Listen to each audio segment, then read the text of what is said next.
Resident Evil 6, a game that was not received very well at launch, but nowadays, it's still pretty much hated. No one really likes the game. However, I think Resident Evil 6 is actually pretty good and offers a lot of really fun moments that I think are vastly overlooked by the masses. Let's get into it.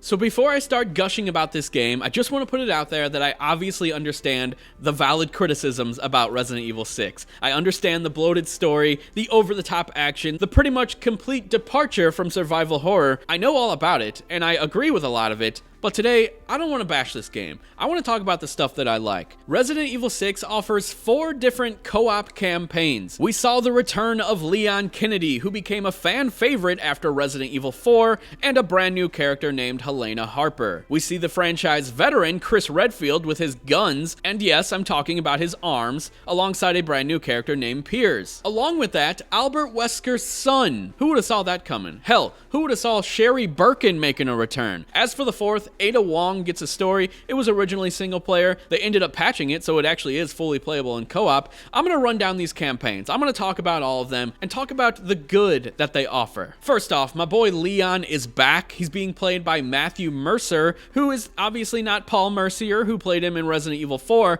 but I felt like he really captured the character in a bit older state, who's a bit more jaded and a bit more gruff, some would say. And honestly, his voice sounds really similar to Paul Mercier. I really appreciate when actors look back at the character that's established in a continuity and tries to reflect that in the new version of the character. We've seen it all too many times. Chris Redfield is recasted, he has a new model, and his voice sounds way different. Hell, his personality is way different. Who's that guy in the Resident Evil 7 DLC? Because it's definitely not Chris Redfield. But Leon in Resident Evil 6, Matthew Mercer knocked it out of the park. As for Leon's campaign, it's definitely the most horror of the bunch. It's obviously not survival horror, but I would say it's more action horror, very reminiscent of Resident Evil 5 and Resident Evil 4. Honestly, I would say that Resident Evil 4, then 5, then Leon's campaign in Resident Evil 6 is sort of the natural progression I would have expected Capcom to do. I mean, let's face it, Resident Evil 5 was a big hit, and what did they do in that game? They went all in on action. So with Resident Evil 6, they leaned even harder into it, and obviously the game sold good, but critically it did not do very good, and fans nowadays are a bit disappointed in it,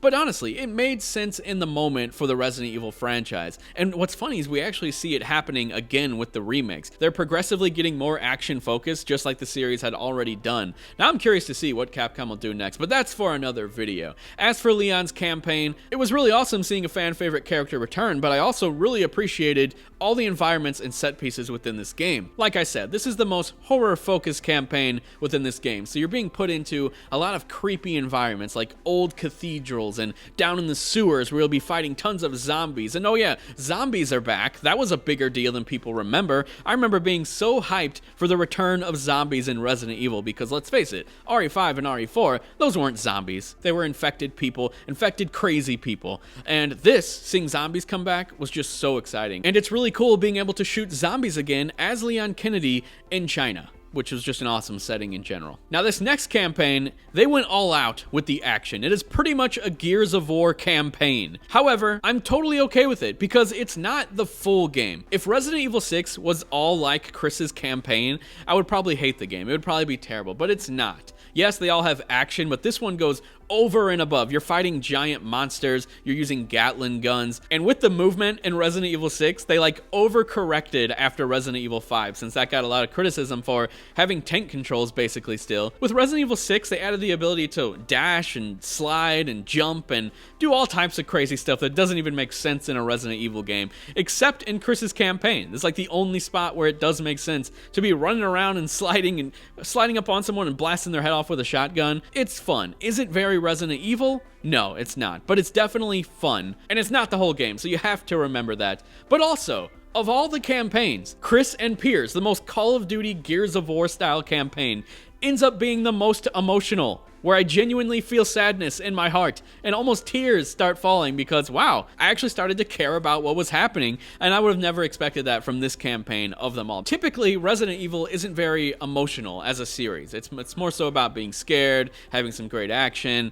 and all that stuff, the atmosphere, all that. But feeling major sadness in a Resident Evil game, it's pretty few and far between. So, I mean, you gotta appreciate this Gears of War campaign, basically, for its emotional moments. Campaign number 3, Jake and Sherry Sherry, two characters I would have never expected to see together. Sherry Birkin is back. She's grown up. She's competent with a gun. Frickin' Jake, Wesker's son. Who the hell is he? Is he a bad guy? Is he a good guy? We'll never know because they pretty much abandoned that whole storyline, even though they teased it at the end of this game. But this campaign is really fun as well because Jake, first off, he's kind of like Wesker, so he has kind of like superhuman abilities. So being able to use those is really cool. And with this campaign, more than the others, you're really working as a team a lot more. At least I felt. And a lot of the time, you're running away from this nemesis-like creature who's chasing you pretty much throughout the entire campaign. And I really loved that. You're really feeling that same suspense that you felt from being chased by Nemesis in Resident Evil 3. So this campaign, while not my favorite, I think it's good. You know, I don't think it's terrible, and I think it's just really cool seeing these two characters together because,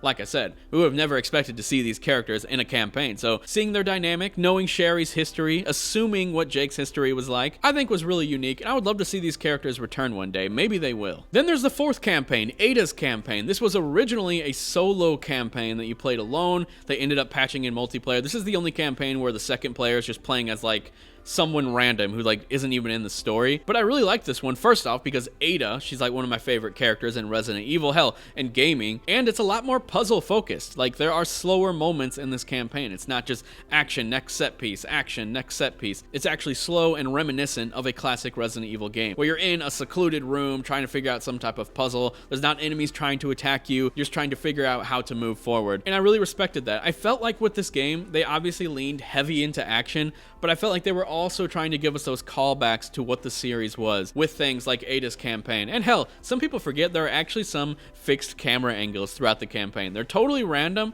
but every once in a while you'll get a fixed camera angle, which is obviously a callback to the old classic Resident Evil games. So I just thought that was really cool. But I'll be honest, one of the coolest things about Resident Evil 6, being a super fan leading into this game, loving characters like Chris Redfield and Leon Kennedy, was finally seeing them interact in a game, like a very high-budget AAA game, where we're seeing these amazing cutscenes with freaking Ada and Sherry Birkin, Leon Kennedy.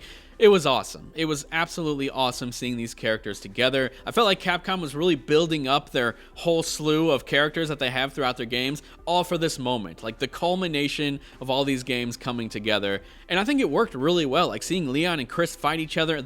The marketing was honestly better than the game, like seeing them fight in the marketing. It wasn't as big of a deal in the game, but still, the concept is really cool. And Leon, like, kind of sort of protecting Ada, trying to figure out what was going on. We know their history, like, we know what happened in RE2 and in RE4. And we know his deep feelings for Ada. And I really loved seeing this dynamic between Leon, Ada, and Chris, like 3 veterans in the series, all at odds with each other, trying to figure out what the hell is going on.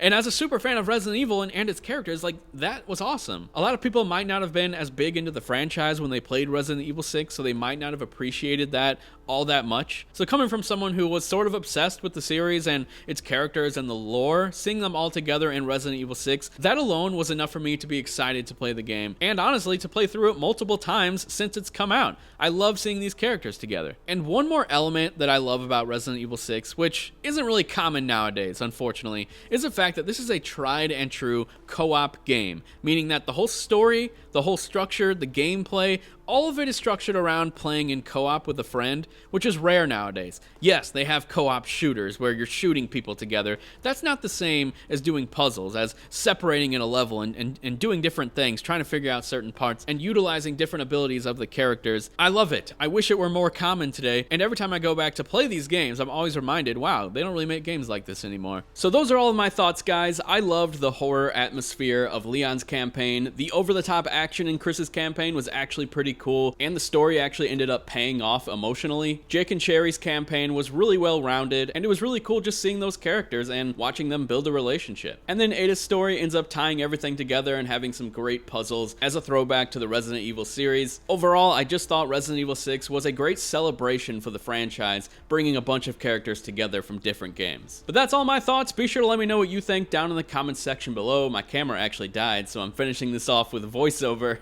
But if you enjoyed this video, hit that thumbs up. If you didn't, hit that thumbs down. I'll talk to you guys later. See ya.